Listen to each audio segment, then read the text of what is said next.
24-year-old actor was a rising star. This is our family story.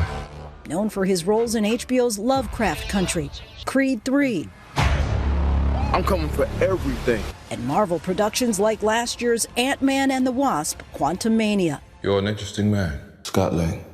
And it was on that movie set back in 2021 where he met 30-year-old British dancer Grace Jabari. The pair dated until March of 2023 when Majors called 911 the day after a fight that was caught on surveillance video. What happened exactly, do you know? No, I don't know. She's unconscious. She's my ex-partner. Okay. We broke up. I came back. She sent me text messages insinuating this much. I stayed in a hotel last night. I came home this morning. Police found Jabari on the closet floor of their apartment. Majors was arrested by New York City police, accused by Jabari of assault, strangulation, and harassment. Convicted last month, but acquitted of 1 count of assault and 1 count of aggravated harassment, meaning the jury didn't believe he assaulted her intentionally. Your reaction to that verdict? Shock. I was absolutely shocked and afraid. I'm standing there, and the verdict comes down. I say, how is that possible? Based off the evidence, based off the prosecution's evidence, let alone our evidence. How is that possible? After the verdict, in a statement, Jabari's attorney wrote in part, "Justice was finally served today, proving that the truth can prevail even in the face of power. Grace did not choose to be in this situation. Grace has been publicly attacked as a result of her courage to testify to the truth, but her unwavering resolve to see this case through to the end was born out of her desire to give other survivors similar courage when justice requires." The prosecution has described your relationship with Grace Jabari as tumultuous and abusive. How would you describe that 2-year relationship? I loved Grace. Our relationship was not healthy, you know, and that began to reveal itself over time, but there was no abuse. In court, Jabari claimed she sustained head injuries, but never said how she received them. Entered into evidence these partially redacted text messages from September of 2022. Majors writes, "It's just fake, and I fear you have no perspective of what could happen if you go to the hospital. They will ask you questions, and as I don't think you actually protect us, it could lead to an investigation, even if you do lie and they suspect something."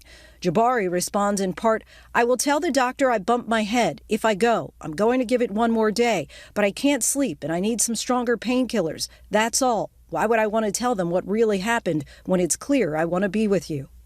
This is literally a nightmare. I don't know what happened. I don't know what injuries you're talking about.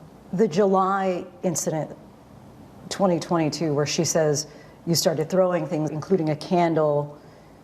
Tell us what happened there. You know, we were in an argument. I was on the other side of the room, away from her, as I think she testified. And by my bedside table, I did a sweep, and I knocked over my candles. I completely lost my temper in that moment and threw it all on the ground. What she also said is that afterwards I wept and cried in the corner and said I was sorry and this and this and this and this. And I was, and I am. The prosecution said you allegedly wrote, "I'm a monster, a horrible man not capable of love. I'm killing myself soon. I've already put things in motion." Were you suicidal? I've been diagnosed with severe depression, you know, and I'm taking the steps needed to alleviate, you know, some of those symptoms, ideations of removing myself from situations permanently is a thought that I've had, since I was a kid. It all came to a head in March of last year when Jabari and Majors got into a fight, much of it captured on surveillance video and used as evidence in the trial. Jabari testified that it all began when Majors received a text from another woman. He says it read, "Oh, how I wish to be kissing you." So let's go back to March 25th for a moment.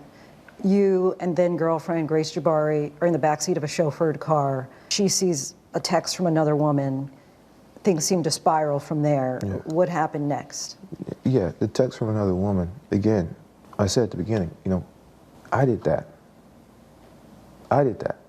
I cop to it. I show her, right? It's in my hand. She grabs it. We scuffle for the phone. I pull the phone back. I receive my injuries. I open the door. I step out. She comes. Then one of the biggest mistakes of my life, I pick her up. I put her back in the car. I'm trying to get rid of her. I'm trying to get away from her. As the video shows, you know, everything calms. We get out, we walk across the street. I escort her across the street. The moment we get across the street, she grabs me. She goes for the phone. I get free of her and I run. For blocks? Yeah, for blocks. Surveillance video also shows Jabari talking to 3 strangers. She testified they offered to get her home. One of the bystanders can be seen speaking to Majors, who gestures for Jabari to get back into the car. He eventually leaves without her and goes to a hotel for the night. Jabari leaves with the bystanders.